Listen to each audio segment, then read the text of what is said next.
স্বৈরাচার শেখ হাসিনা শিকলে বন্দী ছিল সারা বাংলাদেশ।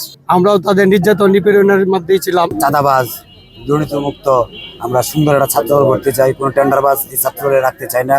আমরা সুষ্ঠুভাবেই রাজপথে থাকতে চাই, সুন্দরভাবে রাজপথে থাকতে চাই। সাধারণ জনগণের কাছে পৌঁছে বা বুঝাবো যে না, আমরা স্বৈরাচারের মতো ব্যবহার করব না, আমরা খুব ভালোভাবে রাজপথে থাকবো, সকলের সাথে মিলেমিশেই রাজপথে থাকবো ইনশাল্লাহ। বেগম খালেদা জিয়াকে যখন অবৈধ রায়ের মাধ্যমে যখন এই কারাবাসে প্রেরণ করা হয়েছিল, একমাত্র এই চাহিদার নেতৃত্বে এই নেতৃগুণ একটি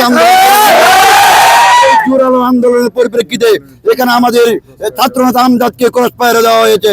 আমাদের এই ছাত্রনেতা আনিসুর রহমান আনিস ভাই দীর্ঘদিন সংগ্রামের মাধ্যমে এখানে এই দেশে স্বৈরাচার হাসিনার পতনের লক্ষ্যে 144 জারি করা হয়েছিল। বিভিন্ন বাধা বিপত্তি পেরিয়ে উনি এই আন্দোলনে অংশগ্রহণ করেছিলেন।